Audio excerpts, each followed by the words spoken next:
শিক্ষক বুলি নাই। আমাৰ আৰু সোনকালে আমাৰ ঘৰামৰা বিদ্যালয়ৰ এতিয়া আমাৰ শিক্ষক 3জন আৰু লাগে। আৰু আমাৰ ইমান ছাত্ৰ ছাত্ৰী আছে, 102জন মান ছাত্ৰ ছাত্ৰী আছে।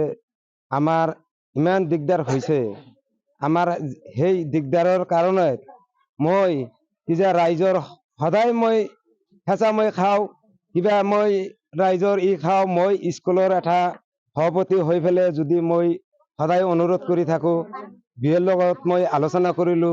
সিদিনা মোক ক'লা যে তোমালোকে আমি এটা দিম কৰি পেলাই আমাক আজি 3 মাহ হ'ল আমাৰ এটা শিক্ষক হৈ পেলাই আমাৰ এই ঘৰামৰা বিদ্যালয়ৰ স্কুলটো, এই বিদ্যালয়টো কেনেকে চলাব? আমাৰ বিৰাট দিগদাৰ হৈছে। মোৰ এটা অনুৰোধ হ'ল, মামা এটা কথাই মই অনুৰোধ কৰিলো আপোনাক, মই সোনকালে আমাৰ শিক্ষক আমাৰ ঘৰামৰা বিদ্যালয়ত সোনকালে দিব লাগে।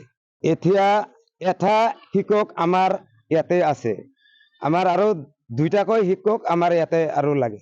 ছাত্ৰ ছাত্ৰী আছে 102জন, শ্ৰেণী হল আপোনাৰ 6টা। এই 6টা শ্ৰেণী কেনেকে এটা মানুহে কেনেকে জামেলাটো কোলাব? তাৰ কিমান আৰু পৰিশ্ৰম হয়, তাৰ আৰু কিমান কি গালাগালি আমাৰ ৰাইজে তাক গালাগালিও কৰি থাকে সদায়। আমি এটা অনুৰোধ কৰিলো, মামা আমাৰ সোনকালে আমাৰ স্কুলত সোনকালে আমাৰ শিক্ষক দিব লাগে। মই এইটো মোৰ অনুৰোধ।